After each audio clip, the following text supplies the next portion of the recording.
2025년 핀테크 오픈 토크를 시작하겠습니다. 안녕하세요. 저는 오늘 사회를 맡은 쿠베 에이프릴의 신정희 실장입니다. 이번 달 강연 주제는 AI 기반 내부 통제 및 금융 컴플라이언스 혁신입니다. 네.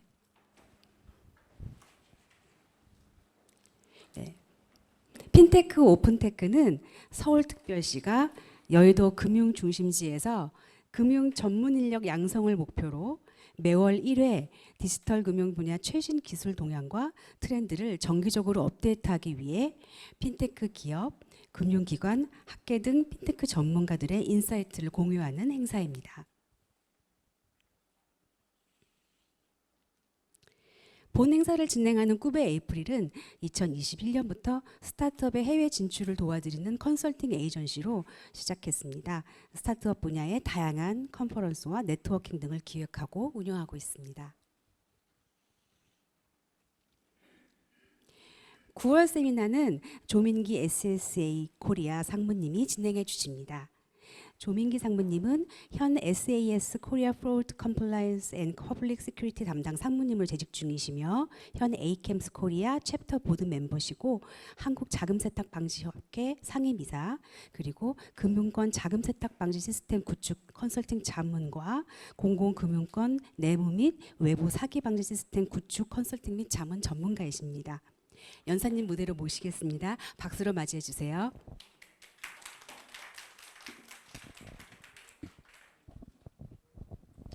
안녕하십니까. 방금 소개받은 세스코리아의 조민기라고 합니다. 방금 이제 말씀드렸던 대로 저는 세스에서 사기 그리고 AML 컴플라이언스 내부 통제 그리고 공공 안보 관련된 그런 영역을 담당을 하고 있습니다. 오늘 주제가 마침 또 내부 통제와 관련된 그러한 내용들이라서 세스의 정체성이 AI 기업이기 때문에 글로벌 AI 코파운더로서의 위치를 차지하고 있기 때문에 AI 기업이면서 프로드 컴플라이언스를 담당하고 있는 영역으로서 굉장히 잘 맞아떨어진다라고 해서 이제 오늘 강의 요청을 수락을 했고요. 오늘 주제는 제목에서 보시는 것처럼 사후 대응을 넘어서 AI가 만드는 금융 내부 통제 혁신이라는 주제로 말씀을 드리도록 하겠습니다. 금융권의 일반적으로 이제 내부 통제라든지 혹은 자금 세탁 리스크라든지 이러한 영역들은 최근에 언론 보도나 이러한 것들을 통해서 굉장히 많이 보셨을 것 같아요. 금융 사기나 글로벌 제재나 뭐 이런 용어들이 여기에 맞아 떨어지는 것들인데요.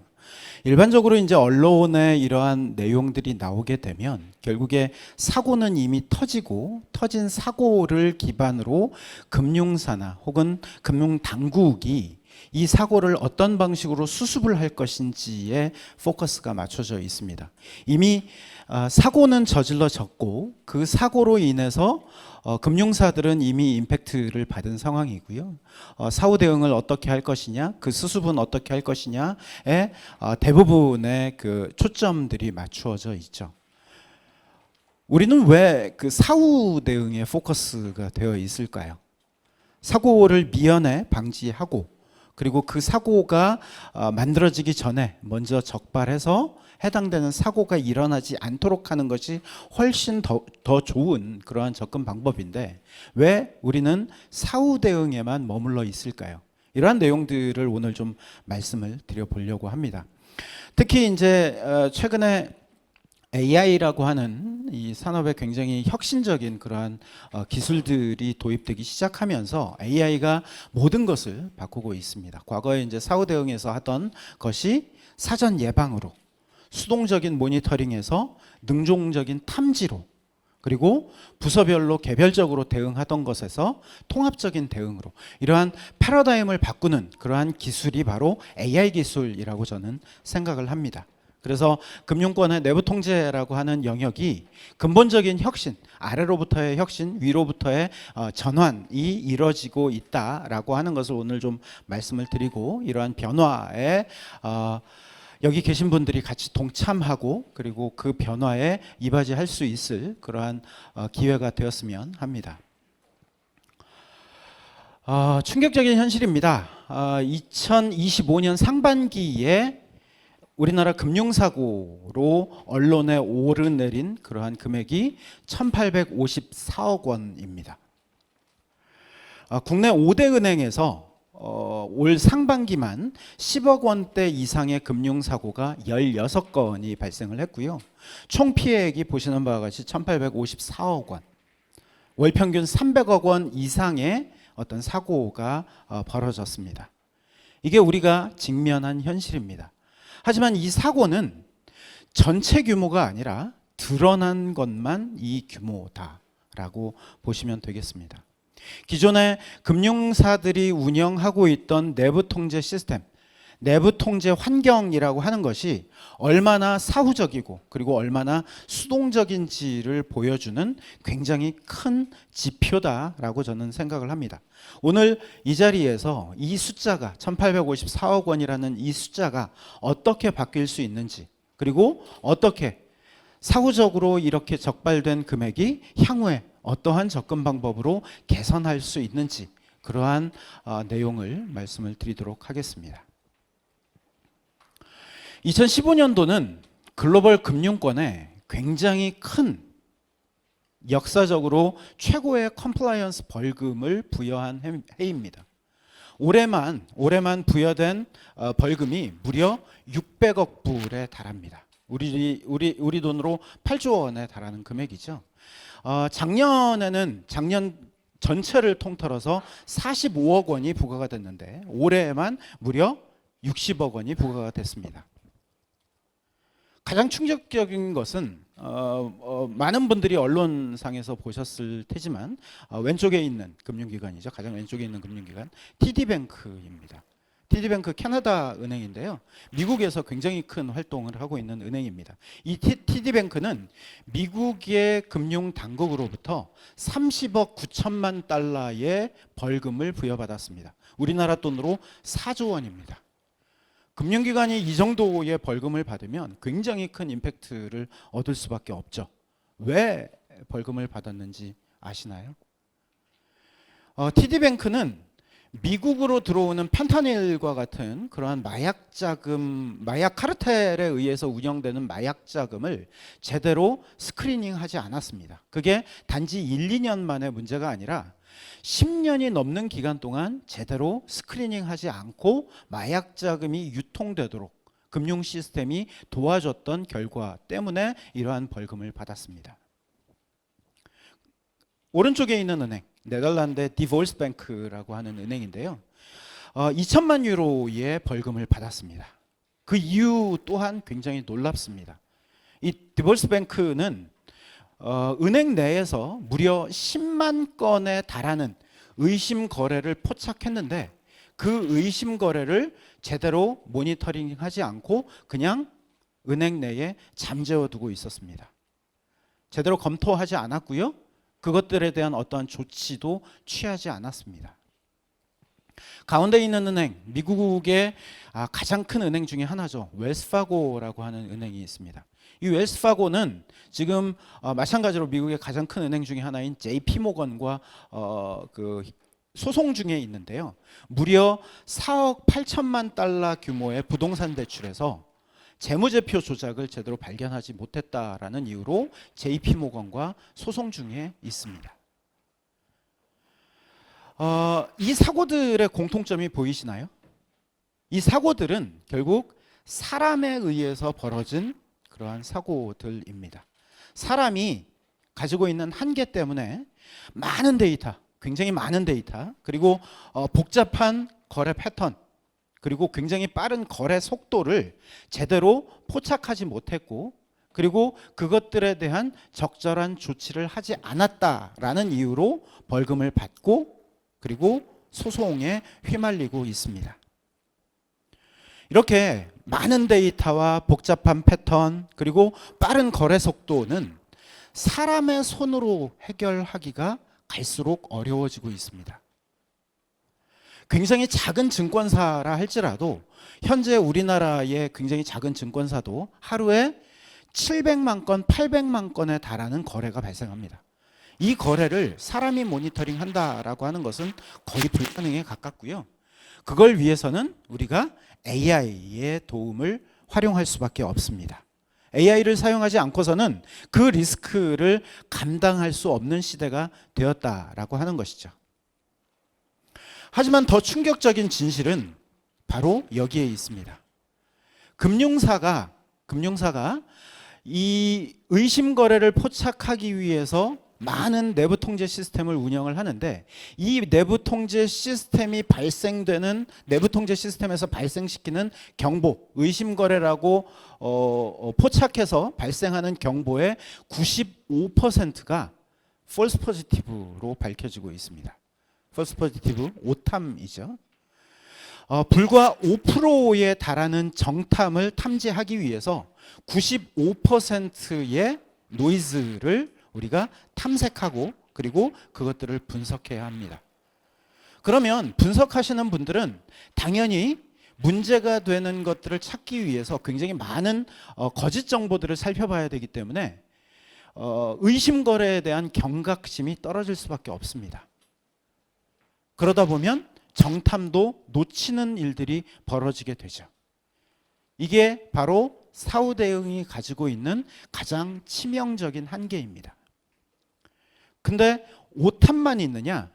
오탐만 있으면 다행입니다. 오탐보다 더 금융기관을 어렵게 하는 것은 바로 미탐입니다.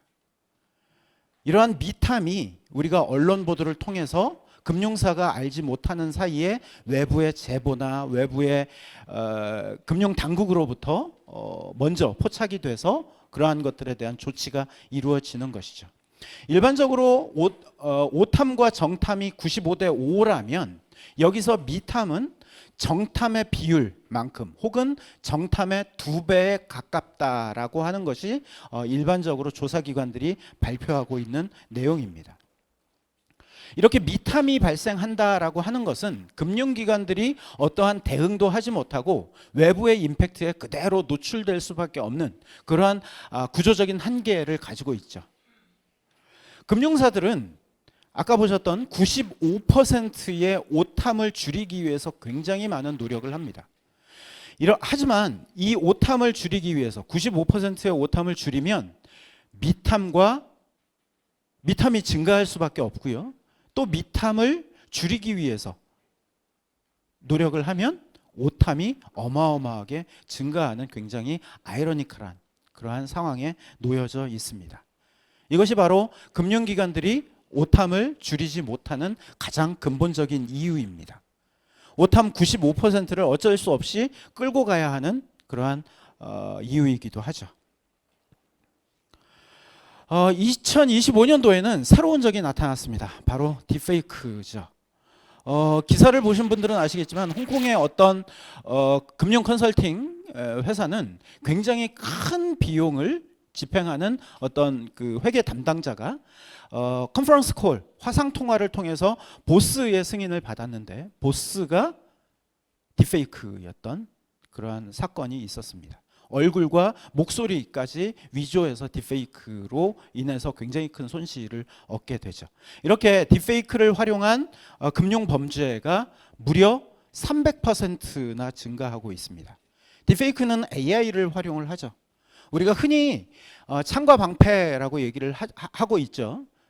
창이 강해지면 방패도 마찬가지로 강해져야 합니다. AI가 위협을 더욱 가중시킨다면 이걸 방지할 수 있는 방법은 AI밖에 없다라고 저는 생각합니다. 그것이 바로 사후 대응을 넘어서야 하는 가장 큰 이유이기도 합니다. 또 하나의 심각한 현실은 FAS라고 하는 것이 나타나고 있습니다. Fraud as a Service.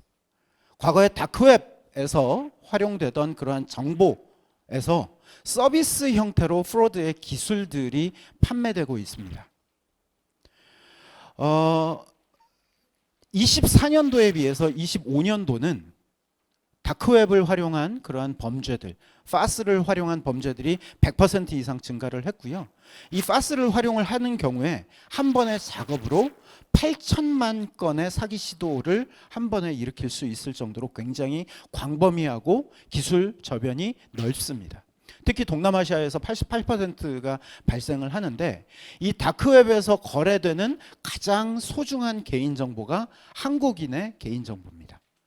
한국인 같은 경우에는 한국의 실명 기반의 금융 시스템, 그리고 본인 인증 서비스, 그리고 디지털 인프라와 온라인 구매 프로세스를 통해서 굉장히 한국인의 정보를 유용하게 활용을 하고 있고요. 한국인의 개인정보는 한 명당 1달러, 금융정보는 수십 달러에 거래가 되고 있고요.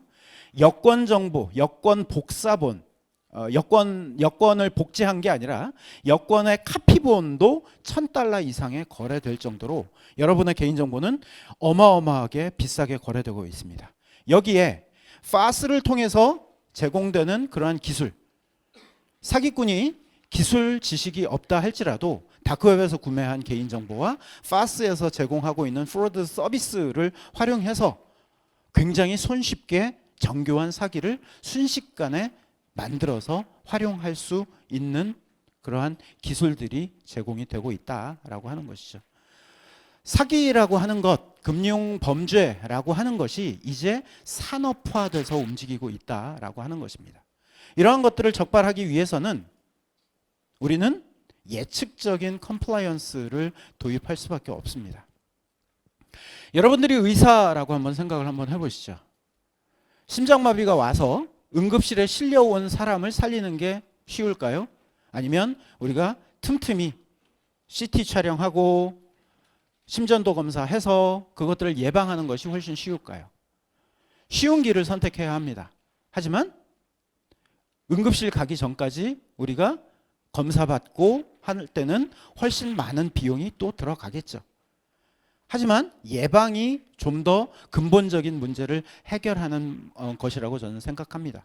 이러한 것이 바로 컴플라이언스에서 얘기하고 있는 예측적인 컴플라이언스다라고 말씀드릴 수가 있겠습니다. AI가 수천만 거래 패턴을 실시간으로 분석해서 이 거래는 94%의 확률로 의심스럽다라고 미리 알려주는 그러한 서비스. 기상청이 태풍을 예측하듯 우리가 심전도 검사를 통해서 미리미리 심장마비를 예측하듯 컴플라이언스도 마찬가지로 금융기관 입장에서 심장마비를 예측하는 그러한 형태의 서비스로 진행이 되어야 한다라고 하는 것입니다. 예를 들면 어떤 직원이 평소와 다른 시간에 로그인을 하고 평소보다 더 많은 고객들의 정보에 접근을 하고 그리고 이상한 패턴의 거래를 승인하려고 한다면 해당되는 직원이 하는 행동은 사기에 가깝기 때문에 미리 예방할 수 있는 방법들을 찾아야 한다라고 하는 것이죠. 특히 고급 예측 분석 엔진을 가진 플랫폼들은 이미 이러한 예측적인 위험 기반 접근법, 리스크 베이스드 어프로치죠.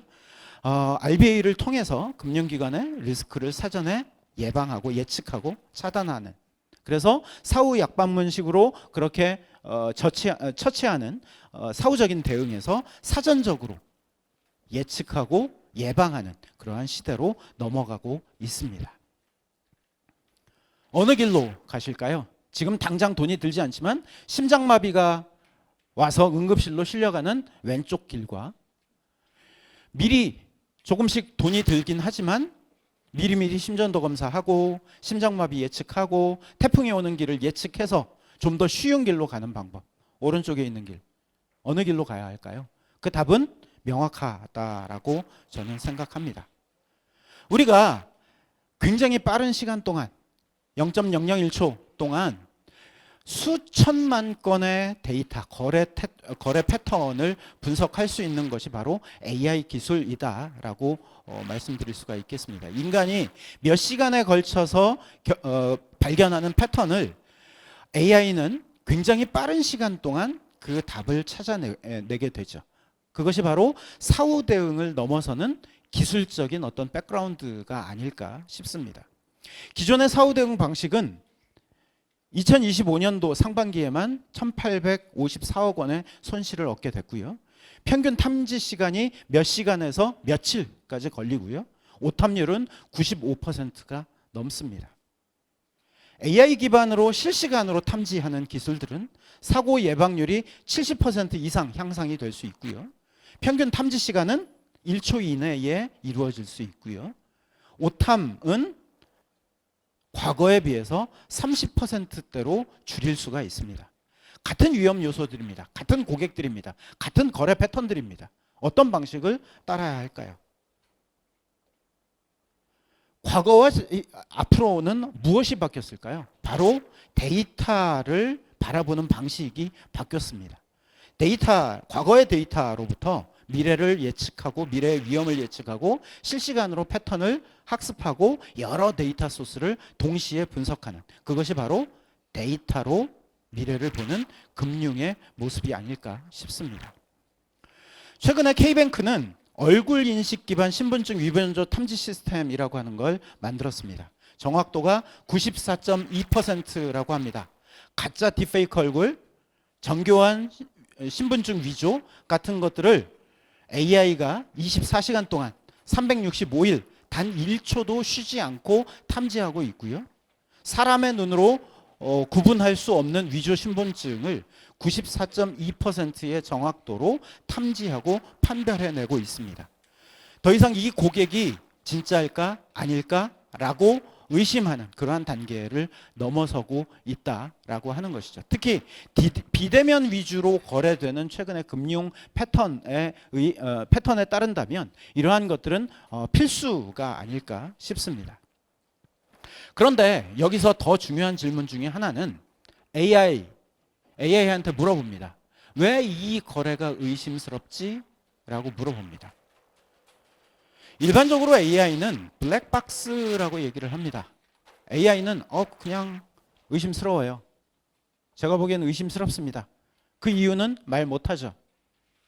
하지만 우리가 금융이라고 하는 것은 투명성이 신뢰되어야 하고 금융 당국의 감사나 혹은 요구에 의해서 왜 이런 결정을 내렸는지 설명해야 하는 그러한 의무들도 있습니다.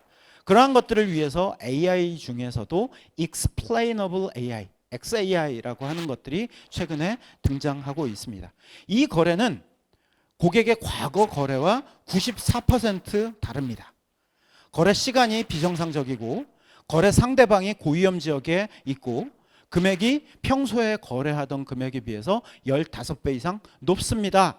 그래서 AI는 의심 거래라고 판단했습니다. 라고 하는 답을 줄 수 있는 AI여야 한다라고 하는 것이죠. 그것이 바로 Explainable AI, XAI가 지향하는 목표입니다. 학습할 뿐만 아니라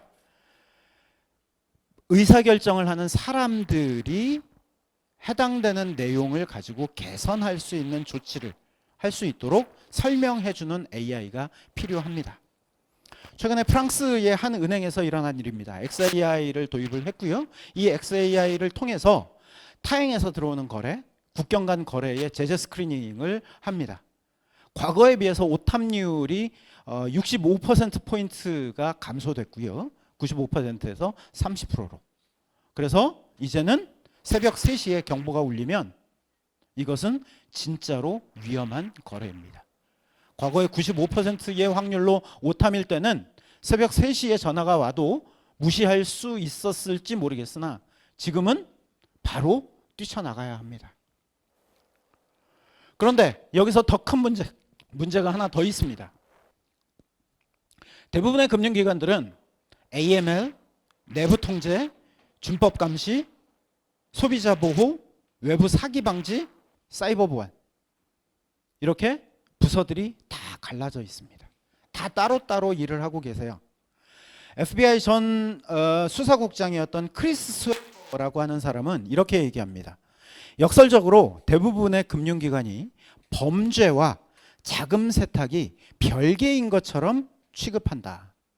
이 기능적인 분리는 AML과 사기 관련 모니터링 이 모두의 효과성을 심각하게 저해한다라고 얘기를 합니다. 범죄자들은 굉장히 시스테마틱하게 움직입니다. 유기적으로 통합돼서 움직이는데 우리나라 금융기관들, 대부분의 금융기관들은 각 부서의 칸막이에 의해서 따로따로 개별적으로 대응을 하고 있습니다. 이것이 사후 대응이 계속 실패하는 이유 중에 하나입니다. 기술만으로는 부족합니다. 여기에 굉장히 그 예시가 될 만한 사례가 있습니다. 2012년도에 HSBC라고 하는 글로벌 은행이 19억 달러의 과징금을 받습니다. 과징금을 받은 이유는 HSBC 그룹이 멕시코에서 발견된 의심 거래 문제를 미국 지점에 알리지 않았다라고 하는 이유입니다. 부서 간의 정보 공유의 실패, 이것이 바로 19억 달러의 과징금의 원인이 되었습니다. 아무리 좋은 기술로 사고를 예방하고 예측한다 할지라도 조직이 단절되어 있으면 소용없다라고 하는 것을 보여주는 그러한 사례입니다. 그것이 우리가 통합적인 접근을 해야 되는 이유이기도 합니다. 레고 블럭을 한번 생각해 보시죠.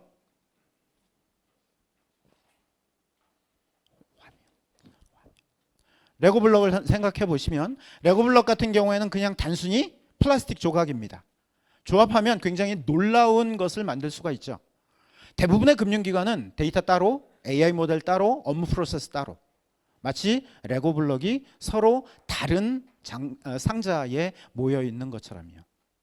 하지만 이 세 가지를 통합한다면 굉장히 마법 같은 일이 벌어집니다. 동일한 거래 데이터, 동일한 고객 데이터를 바라보는 AML, 내부 통제, 프로드, 그리고 소비자 보호. 다른 일을 하지만 모두 동일한 데이터를 바라봅니다. 동일한 데이터를 바라보고 있는 이러한 것들을 데이터를 합친다면 데이터의 효율이 극대화될 수 있겠죠. 두 번째, 모델에 대한 통합입니다. AML 모델, 신용평가 모델, 사기 탐지 모델, 이 모델들이 서로 정보를 주고받으면서 훨씬 정확한 판단을 할 수가 있습니다. 세 번째, 프로세스에 대한 통합입니다. 사기, 내부 부정, 자금 세탁, 이것들은 각각 발생하지 않고요. 서로 연결되어 있습니다. 사기가 발생된 것은 그 사기친 금액을 현금화시키기 위해서 자금 세탁이 반드시 따라오게 되고요. 내부 부정도 마찬가지의 일들이죠. 이러한 것들은 모두 연결되어 있는 것들이 대부분입니다.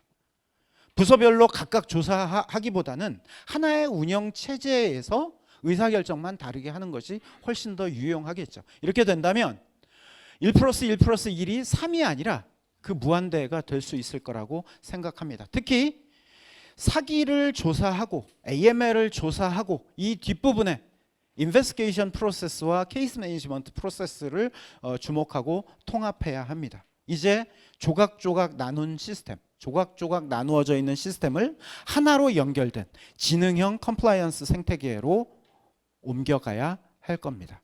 그것이 바로 최근에 얘기하고 있는 에이전틱 AI에서 얘기하고 있는 바죠. 의심거래, 보이스피싱, 제재, 내부 부정, 자금 세탁, 이러한 경보를 모두 통합해서 한 번에 통합 분석합니다. 고객 온보딩 프로세스에서 의심거래 조사까지 전 과정을 자동화하고 하나의 업무 프로세스에서 이루어집니다. 부서 간 칸막이를 허물고 통합된 자동화된 조사 프로세스를 만듭니다.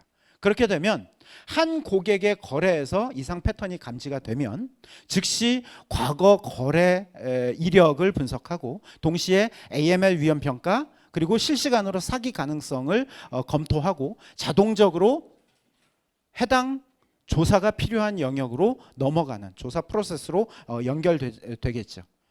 더 이상 내부 통제 팀, AML 팀, 그리고 프로드 팀이 따로따로 움직이지 않습니다. 하나의 에이전트가 이 모든 것을 관리하는 형태로 움직이게 되는 것이죠. 여기에 최근에 또 놀라운 소식이 들렸습니다. 금융연구원에서 지금 진행하고 있는 일인데요. Federative Learning, 연합학습이라는 걸 하고 있습니다. A은행의 개인정보, 고객정보들을 활용해서 모델을 만들고 B은행도 모델을 만들고 C은행도 모델을 만듭니다. 각각의 모델의 결과들을 모아서 서로 모델의 결과를 반영하는 그것이 바로 Federative Learning, 연합학습이라고 하는 것입니다. 우리가 개인정보를 공유하지 않아도 그 개인정보를 활용해서 만든 모델들을 모두 공유를 할 수 있고 그리고 그렇게 된다면 내가 가진 경험과 다른 은행에서 가진 경험들을 모두 통합해서 이 5개의 은행들이 공통된 어떤 지식을 가진 것과 마찬가지의 효과를 띠는 그러한 방식들이 고안되고 있습니다. 바로 이것이 협력적인 어떤 혁신이 아닐까라고 싶습니다. 이제는 맨 마지막 단계입니다. 조사 프로세스죠. 조사 과정까지 혁신이 이루어지고 있습니다. 자동화된 내부 조사 에이전트가 만들어지고 있죠. 이상 신호가 감지되면 관련 고객 데이터 그리고 거래 데이터를 자동으로 수집하고요. 그리고 수집된 정보를 통해서 패턴을 분석하고 AI가 패턴을 분석하고 연관성을 도출합니다. 거기서 경보들을 분류해서 어떤 경보를 먼저 처리하고 어떻게 조사 프로세스로 넘어가야 될지 이러한 것들을 자동으로 판단해서 AI 에이전트가 조사관에게 해당 모든 정보들을 인계합니다. 이렇게 되면 정확도가 굉장히 올라가게 되고요. 인간이 놓칠 수 있는 굉장히 미세한 패턴들까지 AI가 모두 찾아서 그러한 것들을 사람에게 전달을 해줍니다. 사람이 과거에 전통적으로 반복적으로 데이터 수집을 해왔던 것에서 전략적인 판단 그리고 고차원적인 분석에 집중할 수 있도록 도와주는 것입니다. 마지막 슬라이드입니다. 가로축 보이시죠? AI와 데이터를 활용해서 우리의 업무를 고도화시키는 것. 세로축 운영 프로세스를 통합해서 운영 프로세스를 고도화시키는 것. 단순한 규칙 기반에서 AI 모델을 활용하는 것. 부서별로 대응하는 것에서 통합조사 워크플로우로 넘어가는 것. 이것이 우리가 앞으로 가야 할 진정한 혁신이라고 저는 생각합니다. 우리나라의 대부분의 금융기관들이 좌하단에 위치하고 있지만 이렇게 좀 더 고도화된 프로세스로 가기 위한 노력들을 굉장히 많이 하고 계시고요. AI를 접근한다든지 부서 간 업무 협조를 좀 더 강화한다든지 하는 그러한 형태로 조직을 운영하고 계시고요. 앞으로는 우상단으로 가는 그러한 형태의 내용들이 많이 나올 수 있을 거라고 저는 생각합니다. 여기까지 제가 준비한 내용들은 모두 마치도록 하겠습니다. 감사합니다.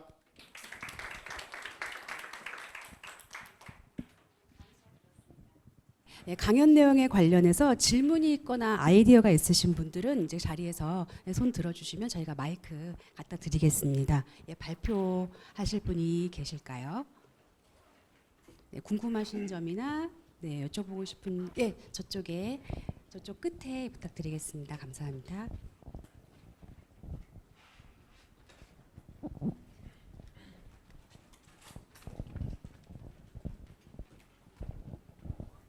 예, 우선 감사합니다.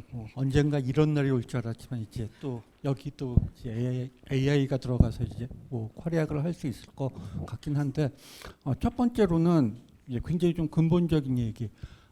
지금 AI가 머신러닝만 있는 건 아니지만 현재 머신러닝 대부분은 인터폴레이션 그러니까 좀 유사 사례에 대해서는 굉장히 얘가 잘 잡아낼 거라고 저는 생각을 하지만 엑스트라폴레이션 즉 여태까지 패턴에 어떤 새로운 스트레스가 나왔을 때는 여기에 대해서 거의 무방비 상태가 되진 않을까?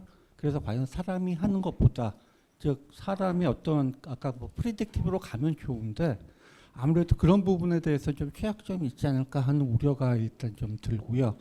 왜냐하면은 굉장히 좀 미묘하게 약간 좀 여태까지의 나온 패턴을 약간만 흐리는 식으로만 나와도 머신러닝 기법으로서는 좀 찾아내기 힘든 부분이 좀 있지 않을까라고 하는 생각이 들어서 이게 좀 약간 좀 우려가 되는데요. 굉장히 좋은 질문 해주셨는데요. 사실 머신러닝이라고 하는 기술은 굉장히 오래된 기술이죠. 이 오래된 기술이 많이 활용이 되지 못했었던 가장 큰 이유는 컴퓨팅 파워가 증가하지 못했기 때문에 오랫동안 기술은 있었지만 그걸 활용하지 못했었어요. 지금 이제 질문 주셨던 대로 많은 경우 프리딕티브 모델링 슈퍼바이즈 러닝에 포커스가 되어 있고 패턴이 바뀌거나 혹은 새로운 유형이 발생됐을 때 사람은 굉장히 창의적이기 때문에 새로운 유형이 지속적으로 만들어집니다. 이러한 새로운 유형이 만들어졌을 때 과거의 전통적인 머신러닝 예측 모형을 활용하는 방식들은 굉장히 어려움을 겪습니다. 이러한 것들을 보완하기 위해서 언슈퍼바이즈 러닝이나 혹은 세미 슈퍼바이즈 러닝을 통해서 인간의 개입을 좀 더 능동적으로 하도록 머신러닝 그 방법론이 만들어져 있습니다. 예를 들면 세미 슈퍼바이즈 러닝이라고 하면 평소의 거래 패턴과 다른 것들을 포착해서 해당되는 내용을 태깅해서 얘를 모니터링해서 최종적으로 이것이 사기인지 아닌지를 판별하는 그러한 과정에서 사람의 개입으로 얘를 예측 모형으로 전환하는 방식들을 일반적으로 이제 세미 슈퍼바이즈 러닝이라고 얘기를 하는데, 이러한 방식들을 쓴다든지 아니면 최근에는 제너레이티브 AI를 활용해서 새로운 유형의 패턴이 나오면 과거의 거래 패턴을 제너레이티브 AI, LLM에 집어넣고 이 LLM을 통해서 신규 패턴에 대한 룰을 생성하도록 해주는 그러한 방식들을 최근에 활용을 하고 있습니다. 그래서 과거의 전통적인 예측 모형에서 찾지 못했었던 그러한 것들을, 전통적인 방식은 룰로 보완하거나 사람이 이상치를 찾아내는 데에서 이렇게 이제 활용을 했다면, 이것조차도 머신러닝이나 AI, 제너레이티브 AI를 활용해서 방지하는 방식들이 최근에 만들어지고 있다라고 보시면 되겠습니다. 예, 감사합니다. 그러니까 새로운 클러스터가 나오면 그것도 일단 그럼 다시 또 사람이 그럼 이제 점검하는 시기 되겠네요. 그리고 한 가지 마지막으로 아까 그 에이전트를 통해서 각 부서, 그 아이솔레이트된 부서들 통합한다고 하셨는데, 그러기보다 요새 추세는 어떤 멀티 에이전트를 두고 어떤 그 트리아지 에이전트 하나가 있어서 어떤 문제가 발생했을 때 이 일은 에이전트 A한테 시키고 이 일은 에이전트 B한테 시키고 결국 그 결과를 모두 다 모아가지고 얘가 보고하는 방식으로 많이 가고 있는데, 이제 그런 방식으로는 이쪽에서는 가지 않을 거라고 생각을 하시는 건가요? 같은 의미입니다. 그러니까 사실 여기서 이제 가장 상위에 있는 에이전트가 분할해주는 역할을 하는 것이고요. 이 에이전트가 어떤 영역으로 가는 것이 좋을지, 어떤 에이전트한테 다음 프로세스를 넘길 것인지를 판단해주는 최초의 트리아지 에이전트가 있는 것이고요. 그 에이전트 이후에 진행되는 것들은 다른 에이전트로 넘기고 최종적으로는 다시 원래 에이전트가 받아서 맨 마지막 처리까지 이어지는 그러한 과정들을 거칩니다. 네, 또 다른 질문 있으실까요? 네, 저 가운데 부탁드리겠습니다. 잠시만 기다려 주세요.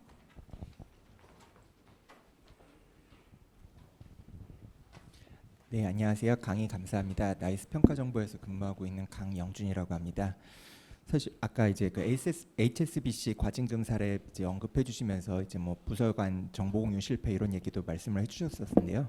사실 이제 뭐 빅데이터 때부터 이제 그 조직이 어떻게 변화해야 되는가, 뭐 사일로 현상을 어떻게 해결해야 되는가 이런 부분 되게 오래전부터 나왔던 문제인데도 불구하고 사실은 뭐 아직까지 해결책은 없는 것 같고, 또 이제 AI 시대에 이제 이런 뭐 말씀해 주셨던 것 같은 FRAML 이런 것들이 이제 도입이 됨에 따라서 앞으로 그런 조직에 관련된 게 어떻게 보면 AI를 따라갈 것인가, 약간 이런 부분에 대한 좀 궁금증이 생겼습니다. 그래서 사실 SAS에서 다양한 이제 프로젝트를 진행하면서 좀 뭐랄까 모범 사례라고 할 만한 내용 저걸 보신 적이 있는지 궁금해서 여쭤봅니다. 감사합니다. 사실 금융기관이라고 하는 어떤 산업 자체는 규제 산업이기 때문에 굉장히 경직되어 있습니다. 경직되어 있다라고 하는 것은 우리가 원하는 만큼 조직의 어떤 통합이라든지 조직을 다시 나눈다든지 이런 것들이 너무나 어렵습니다. 제가 이제 아까 강의에서 AML, 내부 통제, 뭐 사기, 소비자 보호, 부서가 다 나눠 있다라고 말씀을 드렸는데, 이것들이 나눠져 있는 이유가 규제에 따라가는 것입니다. 금융 당국에서 요구했기 때문에 해당 팀들이 계속 만들어지고 있었던 것이죠. 단순히 시장에 맡겨놨다라고 하면 이런 팀들은 필요 없습니다. 하지만 제가 이제 말씀드렸던 프라멜이라고 하는 컨셉에서 이제 말씀을 드리면, 실제로 IT적으로 보면 이 모든 부서가 바라보는 데이터는 동일합니다. 같은 데이터를 바라보고 있어요. 근데 금융기관 입장에서는 자기 자신의 업무를 하기 위해서 나의 시스템을 구축을 해야 됩니다. AML 시스템은 모든 거래 데이터로부터 AML 관점의 어떤 디텍트하고 인베스티게이션하는 시스템을 만들고요. 내부 통제는 거래 데이터로부터 금융 사기를 막기 위해서 직원들의 어떤 이상 패턴을 감지하는 시스템들을 만들어냅니다. 근데 그 내용을 살펴보면, 여기에 활용되는 기술이나 데이터를 살펴보면 전부 동일한 기술 스택들을 가지고 있습니다. 금융기관 입장에서 바라보면 이 데이터를 하나의 데이터를 활용을 한다거나 하나의 AI 모델이나 하나의 오퍼레이팅 모델을 가져가는 게 가장 조직적으로는 가장 좋겠죠. 하지만 규제라는 것이 그렇게 지원하지 않고 있기 때문에 그 조직을 다 없애고 그냥 하나로 가기에는 너무 어렵습니다. 그래서 아까 이제 말씀드렸던 아까 질문에서도 나왔었던 그러한 에이전트가 필요한 것이죠. 기술적인 AI 기술의 에이전트도 필요하지만 실제로 시스템은 하나로 움직이지만 해당되는 트리아지를 통해서 이 업무는 최종적으로 의사결정은 AML에서 해야 돼. 최종적인 의사결정은 내부 통제에서 해야 돼. 라고 하는 이러한 트리아지가 가능해질 거라는 거죠. 기술로 인해서.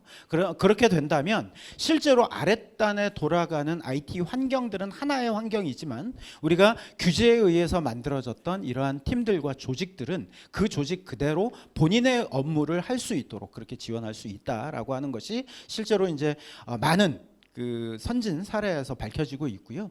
최근에 미국 아까 이제 설명드렸던 그러한 몇 개 은행들에서 그러한 시도들이 있고 프라멜이라고 하는 컨셉이 나온 지 한 2, 3년 정도밖에 되지 않았기 때문에 굉장히 실험적으로 이러한 형태의 접근법이 적용되고 있습니다.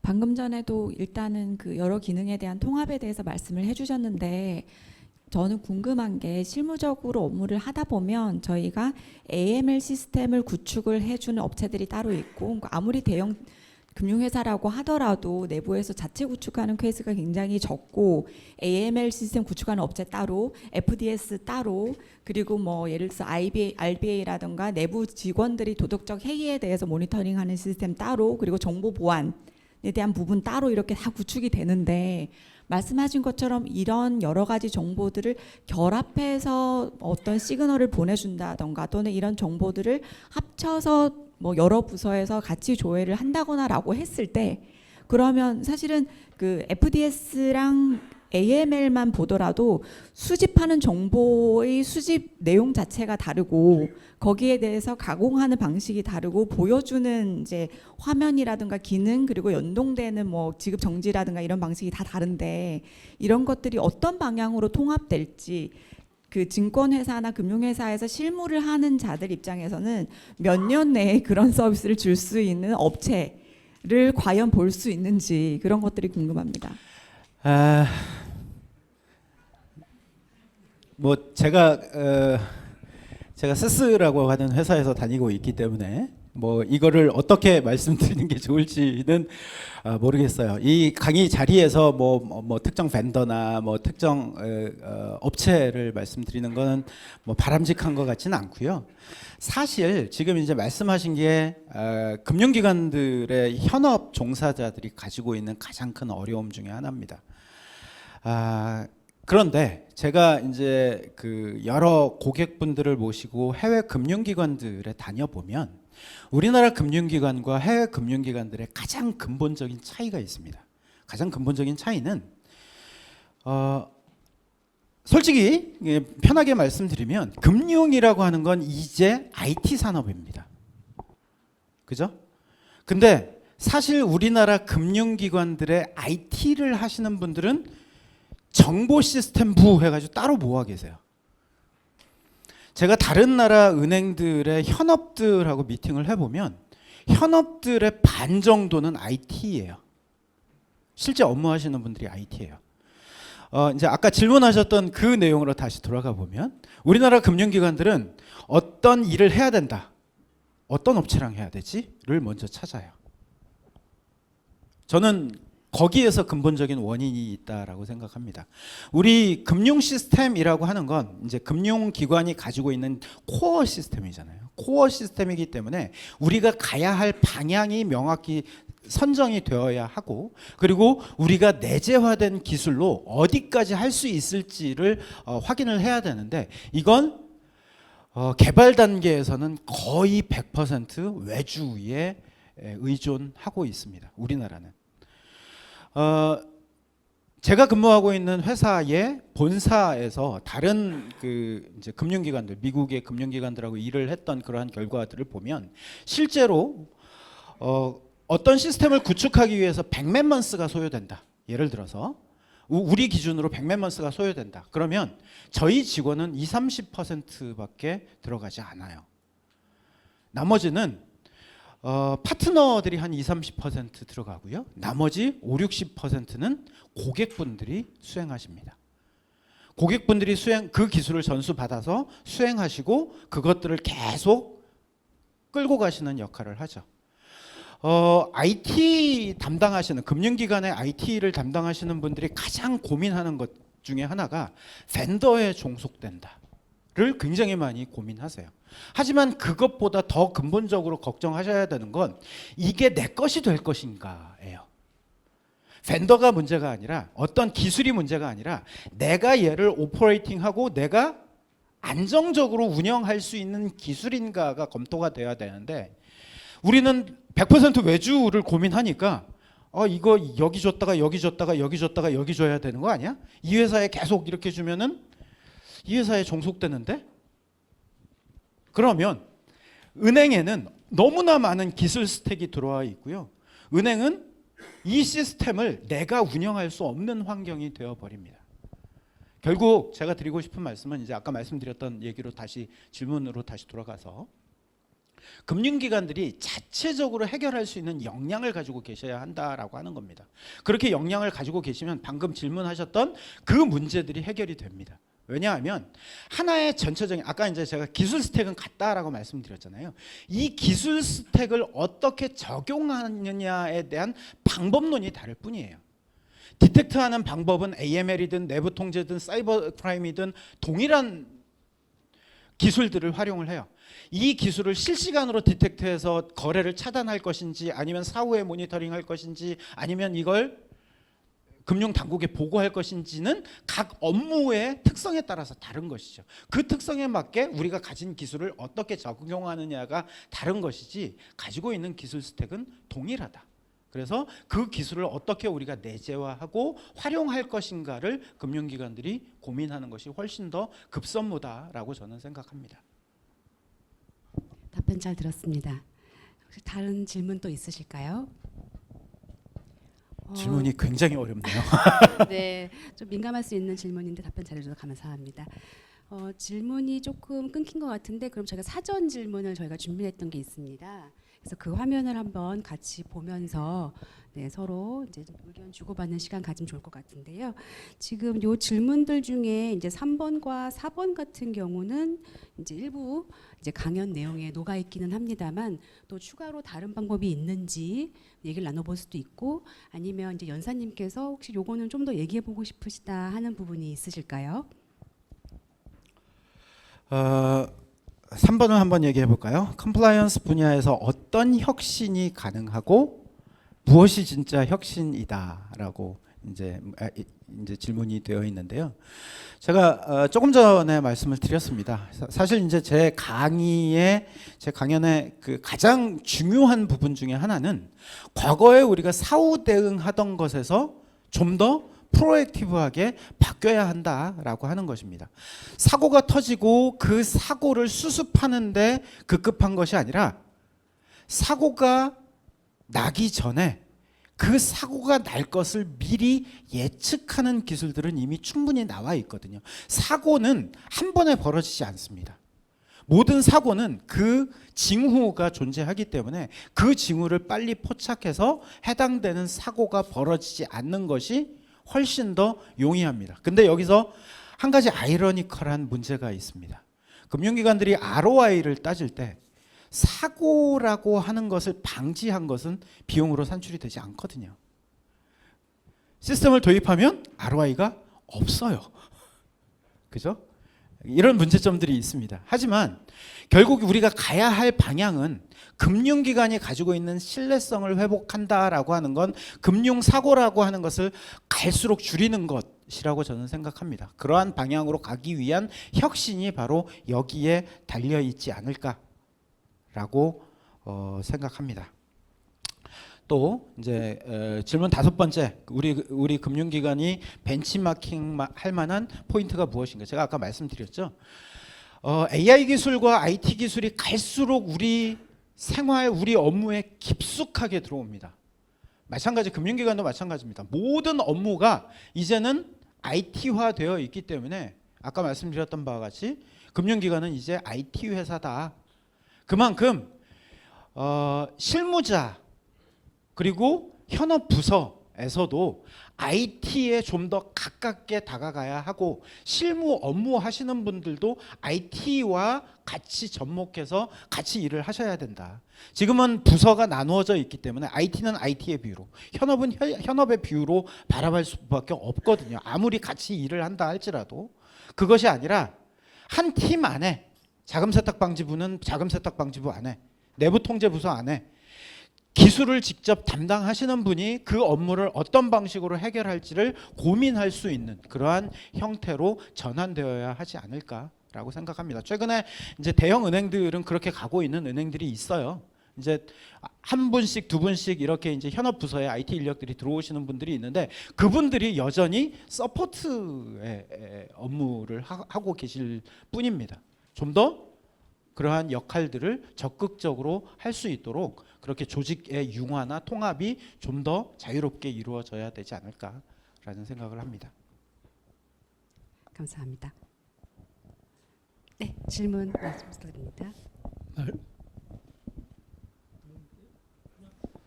예, 말씀 잘 들었습니다.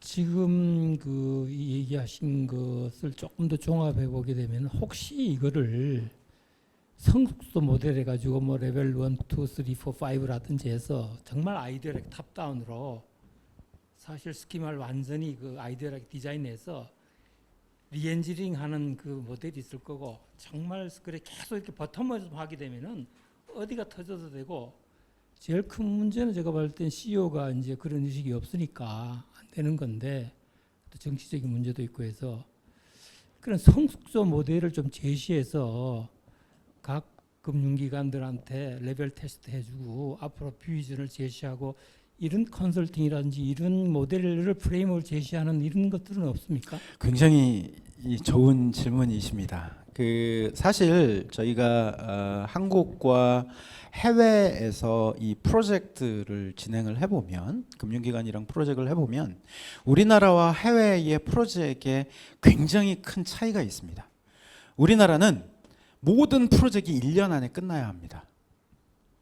코어뱅킹 시스템을 제외하고 코어뱅킹 시스템은 워낙에 이제 오래 걸리는 일이니까 거기에 이제 가장 큰 핵심은 CEO의 임기 그리고 부서장의 임기죠. 내 임기 내에 이걸 해결해야 한다. 그렇기 때문에 장기적인 안목에서 최종적으로 우리의 골은 저기야. 우리가 여길 가기 위해서 1단계, 2단계, 3단계, 4단계를 만들어서 가야 해라는 제시를 한다 할지라도 CEO 입장에서 부서장 입장에서는 내 임기 내에 달성되지 않으면 나한테는 의미가 없어.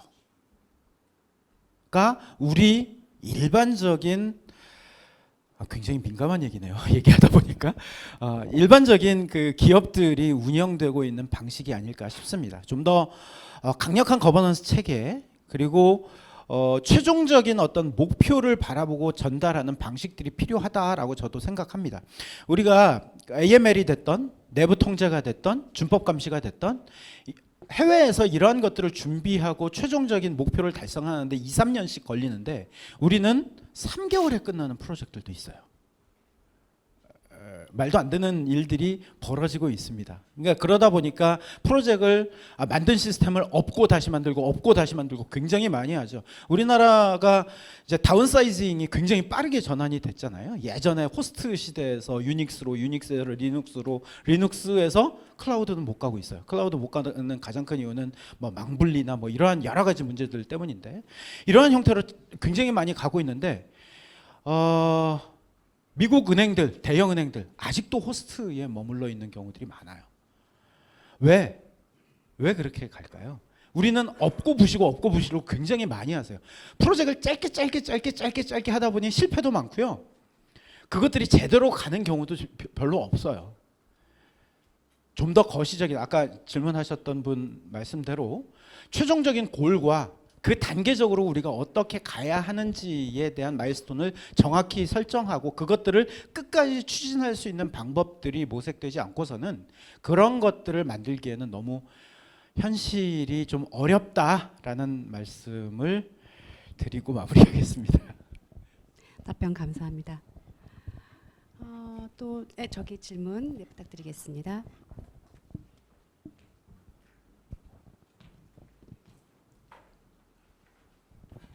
예, 실무적인 질문 하나 드리고자 합니다. 그 금융기관 안에서 AML 같은 경우에 이제 의심스러운 거래라든지 이런 보고할 내용이 있으면 그 이제 보고 책임자를 통해서 이제 코피 후에 보고될 때까지 기밀이 유지돼야 되는 이런 것들도 있습니다. 그래서 이렇게 이제 통합적인 프레임워크가 굉장히 효율적일 것 같긴 한데 실무적으로 이제 그게 국제 기준에 의해서 한 거라면 그 국내 규제를 뭐 변경하거나 바꾸는 걸로는 접근하기 어려울 수 있다는 생각이 좀 드는데요. 국내외 금융기관 좀 이렇게 프랙티스를 많이 접해 보시면서 그런 것들을 어떻게 해결하시는지 궁금합니다. 그래서 그것들이 자금 세탁 밑으로 들어옵니다. 그러면 해결이 되죠. 그러니까 자금 세탁을 모니터링 하시는 분 이외에 자금 세탁과 관련된 정보는 다른 부서에 공유할 수 없도록 되어 있잖아요. 그래서 자금 세탁 아래에 이 조직들이 이렇게 들어오는 경우들이 많습니다. 감사합니다. 이제 추가해서 말씀드리면 우리나라에 이렇게 이제 이 부서장이 여러 프랙티스를 가져가는 것에 대해서 굉장히 부정적이세요. 사실 나는 내 업무 하기도 바빠라는 그런 생각들이 많기 때문에 다른 지금 이제 분리되어 있는 다른 업무들을 내가 가져오는 것에 대해서 굉장히 큰 부담들을 가지고 계신 건 사실입니다. 네, 앞쪽에 질문 부탁드리겠습니다. 예, 아까 전에 이런 시스템을 갖추기 위해서 인하우스 인력을 양성해야 된다는 부분은 상당히 공감이 되고요. 뭐 골드만삭스나 모건 스탠리, 뭐 JP 모건 이런 데들은 규모가 크고 국내 대형사다 이런 게 가능한데 뭐 저축은행이라든지 조그마한 자산운용사들은 현실적으로 이게 사실 불가능합니다. 그 부분은 그럼에 있어서 그럼 결국은 이제 위탁을 줘야 되고 위탁을 주면 다시 그 개인정보, 신용정보 이런 것들을 어디까지 내보낼 것이냐 이 문제가 연달아 생기는데 혹시 해외에서 이런 것들을 갖다가 좀 그 정도 사이즈, 그러니까 자체 인하우스하기 어려운 사이즈에서 슬기롭게 해결하는 사례가 있는지 또는 뭐 그렇게 해결한다면은 그 방법, 어프로치가 뭐 개인정보나 신용정보를 어느 정도 익명화해가지고 돌린다든지 뭐 이런 어떤 방법론을 알고 계신 게 있으면 좀 부탁드리겠습니다. 지금 우리나라에서 가지고 있는 개인정보 보호법이나 혹은 이러한 그 금융 규제를 현상으로 만들어 놓고 현상이라고 하는 것을 딱 세워 놓고 그 아래에서 이러한 것들을 이제 해결하려고 하면 굉장히 어려운 벽에 부딪힙니다. 지금 이제 말씀하셨던 대로 저축은행이나 뭐 신용 뭐 금고라든지 뭐 이런 곳들은 내부적으로 IT 인력을 운영하기 굉장히 어렵고 하지만 금융 환경 자체가 굉장히 많이 바뀌기 때문에 과거에 전통적으로 운영하던 방식으로 운영하기에는 굉장히 어려움을 겪을 수밖에 없고 도태될 수밖에 없는 구조를 가집니다. 특히 우리나라 그 금융 규제 환경 안에서는 우리가 인하우스를 대부분 해야 되고 인하우스 안 한다라고 하면 중앙회에 위탁하는 방법밖에는 현재는 없기 때문에 이러한 것들이 굉장히 큰 어려움을 겪게 되죠. 사실 지금 이제 말씀하셨던 이러한 영역들 저축은행이나 이러한 부분들은 해외 같은 경우에는 대부분 사스를 쓰고 계세요. 우리나라는 망분리라고 하는 것 때문에 인하우스가 아니면 해결이 안 되지만 이미 우리보다 더 많은 금융 선진국들은 그 망분리라고 하는 정책이 아예 없고 인터넷이 열려 있는 상태에서 외부에서 제공하는 사스에 우리의 정보를 실어서 서비스를 운영하고 계세요. 우리 망분리를 해도 이렇게 큰 사고들이 터지잖아요. 큰 사고 터지는 이유 누군가 그러시더라고요.